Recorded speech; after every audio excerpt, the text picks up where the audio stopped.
지금부터 2024 헌납 8 대통령 윤석열 탄핵 사건에 대한 선고를 시작하겠습니다. 먼저 적법 요건에 관하여 살펴보겠습니다. 이 사건 계엄 선포가 사법심사의 대상이 되는지에 관하여 보겠습니다.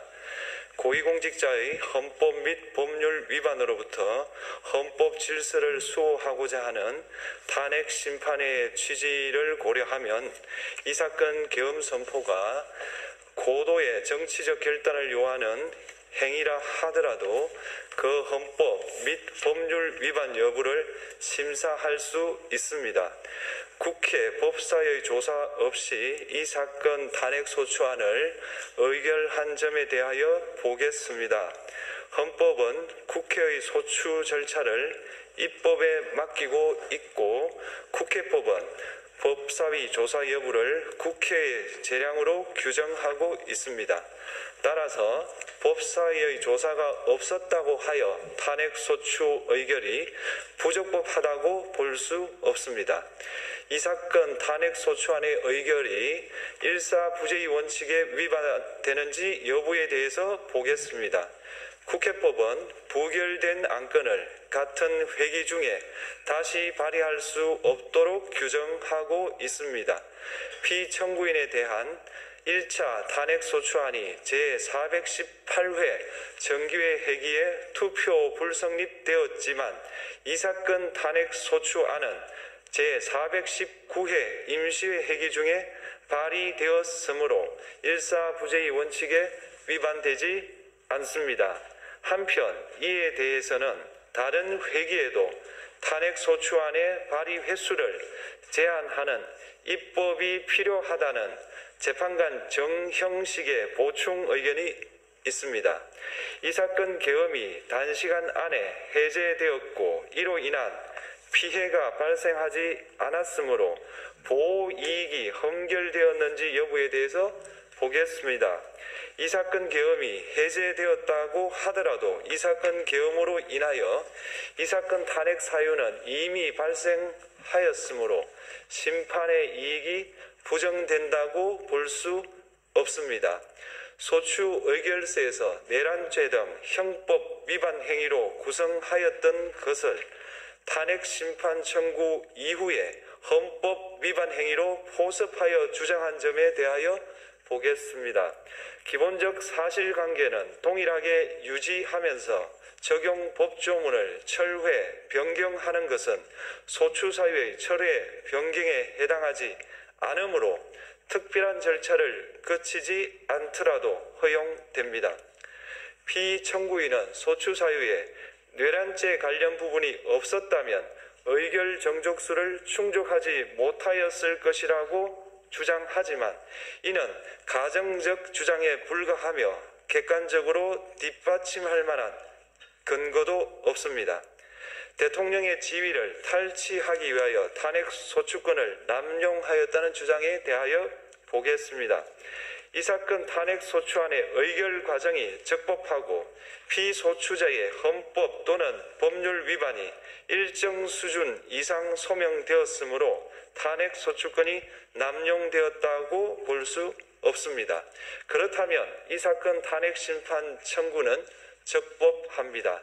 한편 증거법칙과 관련하여 탄핵 심판 절차에서 형사소송법상 전문 법칙을 완화하여 적용할 수 있다는 재판관 이미선, 김형두의 보충 의견과 탄핵 심판 절차에서 앞으로는 전문 법칙을 보다 엄격하게 적용할 필요가 있다는 재판관 김복형, 조한창의 보충 의견이 있습니다. 다음으로 피청구인이 직무집행에 있어 헌법이나 법률을 위반하였는지 피청구인의 법 위반 행위가 피청구인을 파면할 만큼 중대한 것인지에 관하여 살펴보겠습니다. 우선 소추 사유별로 살펴보겠습니다. 1. 이 사건 계엄 선포에 관하여 보겠습니다.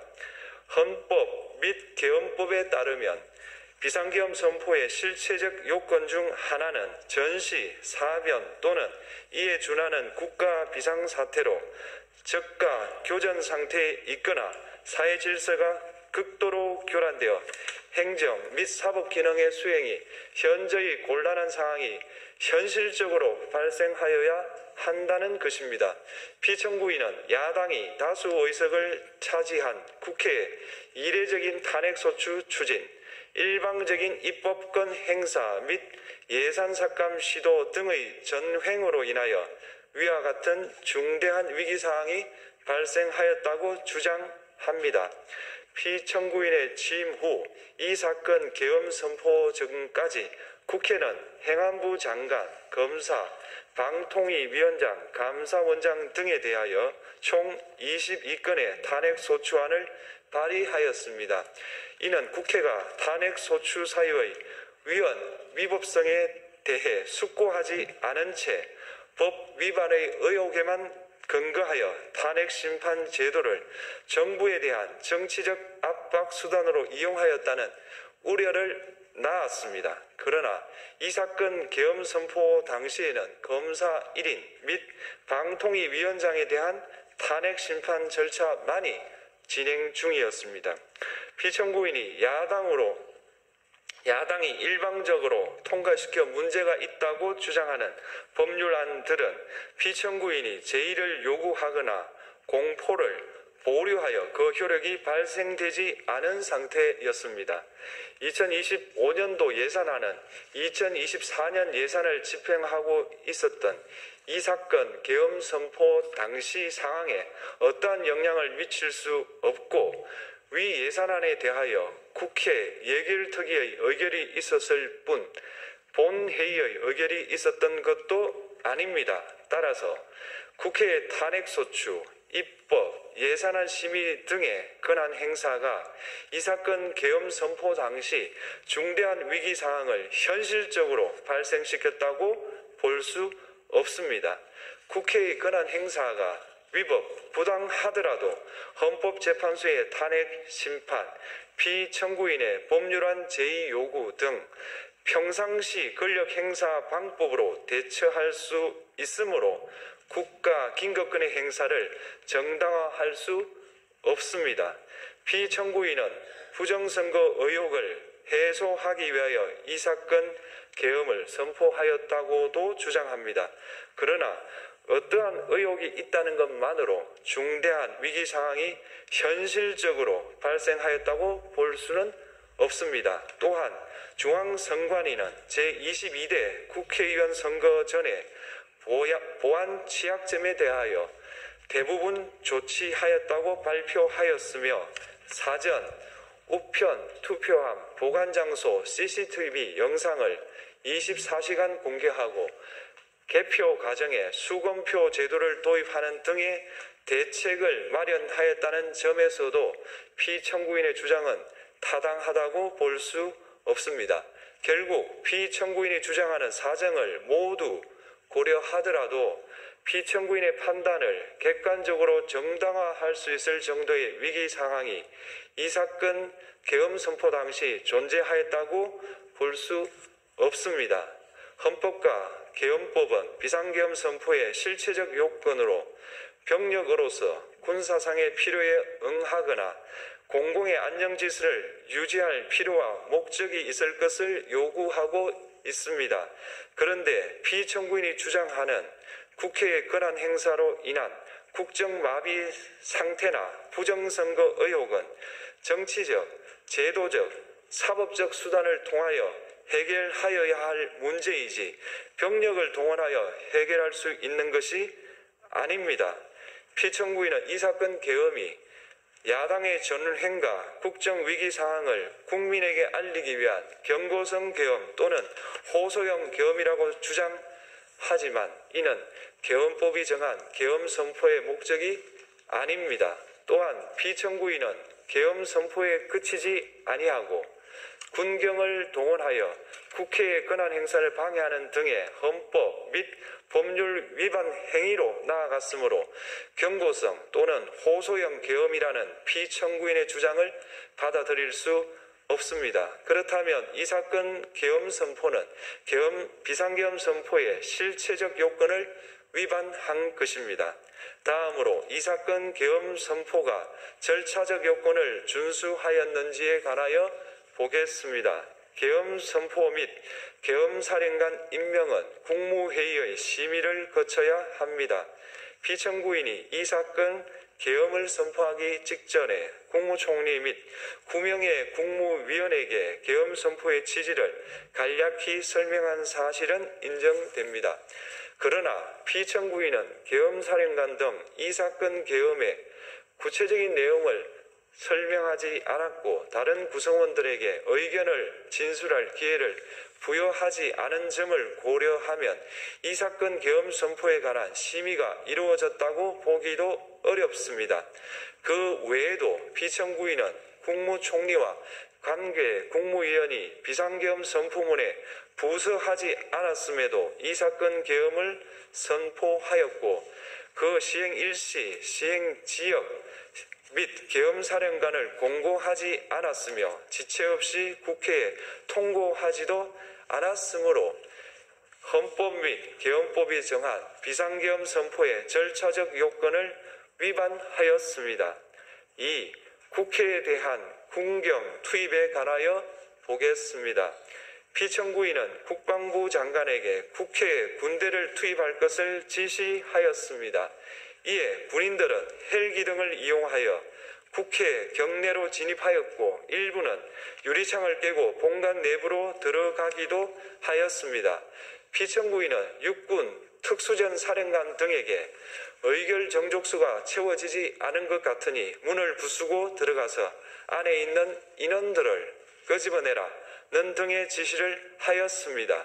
또한 피청구인은 경찰청장에게 계엄사령관을 통하여 이 사건 포고령의 내용을 알려주고 직접 6차례 전화를 하기도 하였습니다. 이에 경찰청장은 국회 출입을 전면 차단하도록 하였습니다. 이로 인하여 국회로 모이고 있던 국회의원들 중 일부는 담장을 넘어가야 했거나 아예 들어가지 못하였습니다. 한편 국방부 장관은 필요시 체포할 목적으로 국군 방첩사령관에게 국회의장, 각 정당 대표 등 14명의 위치를 확인하라고 지시하였습니다. 피청구인은 국가정보원 1차장에게 전화하여 국군 방첩사령부를 지원하라고 하였고 국군 방첩사령관은 국가정보원 1차장에게 위 사람들에 대한 위치 확인을 요청하였습니다. 이와 같이 피청구인은 군경을 투입하여 국회의원의 국회 출입을 통제하는 한편 이들을 끌어내라고 지시함으로써 국회의 권한 행사를 방해하였으므로 국회에 계엄 해제 요구권을 부여한 헌법조항을 위반하였고 국회의원의 심의 표결권, 불체포 특권을 침해하였습니다. 또한 각 정당의 대표 등에 대한 위치 확인 시도에 관여함으로써 정당 활동의 자유를 침해하였습니다. 피청구인은 국회의 권한 행사를 막는 등 정치적 목적으로 병력을 투입함으로써 국가안전보장과 국토방위를 사명으로 하여 나라를 위해 봉사하여 온 군인들이 일반 시민들과 대치하도록 만들었습니다. 이에 피청구인은 국군의 정치적 중립성을 침해하고 헌법에 따른 국군 통수 의무를 위반하였습니다. 3. 이 사건 포고령 발령에 관하여 보겠습니다. 피청구인은 이 사건 포고령을 통하여 국회, 지방의회, 정당의 활동을 금지함으로써 국회에 계엄 해제 요구권을 부여한 헌법조항, 정당 제도를 규정한 헌법조항, 대의민주주의 권력분리 원칙을 위반하였습니다. 비상계엄 하에서 기본권을 제한하기 위한 요건을 정한 헌법 및 계엄법 조항, 영장주의를 위반하여 국민의 정치적 기본권, 단체 행동권, 직업의 자유를 침해하였습니다. 4. 중앙선관위에 대한 압수수색에 관하여 보겠습니다. 피청구인은 국방부 장관에게 병력을 동원하여 선관위의 전산 시스템을 점검하라고 지시하였습니다. 이에 따라 중앙선관위 청사에 투입된 병력은 출입 통제를 하면서 당직자들의 휴대전화를 압수하고 전산 시스템을 촬영하였습니다. 이는 선관위에 대하여 영장 없이 압수수색을 하도록 하여 영장주의를 위반한 것이자 선관위의 독립성을 침해한 것입니다. 5. 법조인에 대한 위치 확인 시도에 관하여 보겠습니다. 앞서 말씀드린 바와 같이 피청구인은 필요시 체포할 목적으로 행해진 위치 확인 시도에 관여하였는데 그 대상에는 퇴임한 지 얼마 되지 않은 전 대법원장 및 전 대법관도 포함되어 있었습니다. 이는 현직 법관들로 하여금 언제든지 행정부에 의한 체포 대상이 될 수 있다는 압력을 받게 하므로 사법권의 독립을 침해한 것입니다. 지금까지 살펴본 피청구인의 법 위반 행위가 피청구인을 파면할 만큼 중대한 것인지 관하여 보겠습니다. 피청구인은 국회와의 대립사항을 타개할 목적으로 이 사건 계엄을 선포한 후 군경을 투입시켜 국회의 헌법상 권한 행사를 방해함으로써 국민 주권주의 및 민주주의를 부정하고 병력을 투입시켜 중앙선관위를 압수수색하도록 하는 등 헌법이 정한 통치구조를 무시하였으며 이 사건 포고령을 발령함으로써 국민의 기본권을 광범위하게 침해하였습니다. 이러한 행위는 법치국가 원리와 민주국가 원리의 기본 원칙들을 위반한 것으로 그 자체로 헌법 질서를 침해하고 민주공화정의 안정성에 심각한 위해를 끼쳤습니다. 한편 국회가 신속하게 비상계엄 해제 요구를 결의할 수 있었던 것은 시민들의 저항과 군경의 소극적인 임무 수행 덕분이었으므로 이는 피청구인의 법 위반에 대한 중대성 판단에 영향을 미치지 않습니다. 대통령의 권한은 어디까지나 헌법에 의하여 부여받은 것입니다. 피청구인은 가장 신중히 행사되어야 할 권한이 국가 긴급권을 헌법에서 정한 한계를 벗어나 행사하여 대통령으로서의 권한 행사에 대한 불신을 초래하였습니다. 피청구인이 취임한 이래 야당이 주도하고 이례적으로 많은 탄핵 소추로 인하여 여러 고위공직자의 권한 행사가 탄핵 심판 중 정지되었습니다. 2025년도 예산안에 관하여 헌정사상 최초로 국회 예산결산특별위원회에서 정액 없이 감액에 대해서만 야당 단독으로 의결하였습니다. 피청구인이 수립한 주요 정책들은 야당의 반대로 시행될 수 없었고 야당은 정부가 반대하는 법률안들을 일방적으로 통과시켜 피청구인의 제의 요구와 국회의 법률안 의결이 반복되기도 하였습니다. 그 과정에서 피청구인은 야당의 전횡으로 국정이 마비되고 국익이 현저히 저해되어 가고 있다고 인식하여 이를 어떻게든 타개하여야만 한다는 막중한 책임감을 느끼게 되었을 것으로 보입니다. 피청구인이 국회의 권한 행사가 권력 남용이라거나 국정 마비를 초래하는 행위라고 판단한 것은 정치적으로 존중되어야 합니다. 그러나 피청구인과 국회 사이에 발생한 대립은 일방의 책임에 속한다고 보기 어렵고 이는 민주주의 원리에 따라 해소되어야 할 정치의 문제입니다. 이에 관한 정치적 견해의 표명이나 공적 의사결정은 헌법상 보장되는 민주주의와 조화될 수 있는 범위에서 이루어져야 합니다. 국회는 소수 의견을 존중하고 정부와의 관계에서 관용 그리고 자제를 전제로 대화와 타협을 통하여 결론을 도출하도록 노력하였어야 합니다.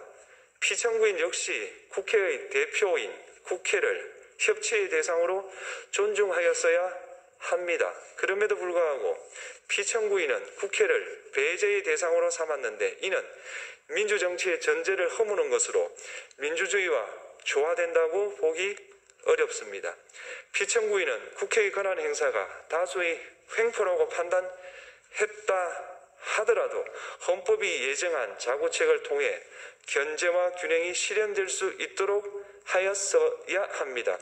피청구인은 취임한 때로부터 약 2년 후에 치러진 국회의원 선거에서 피청구인이 국정을 주도하도록 국민을 설득할 기회가 있었습니다. 그 결과가 피청구인의 의도에 부합하지 않더라도 야당을 지지한 국민의 의사를 배제하려는 시도를 하여서는 안 되었습니다. 그럼에도 불구하고 피청구인은 헌법과 법률을 위반하여 이 사건 계엄을 선포함으로써 국가 긴급권 남용의 역사를 재현하여 국민을 충격에 빠뜨리고 사회, 경제, 정치, 외교 전 분야의 혼란을 야기하였습니다.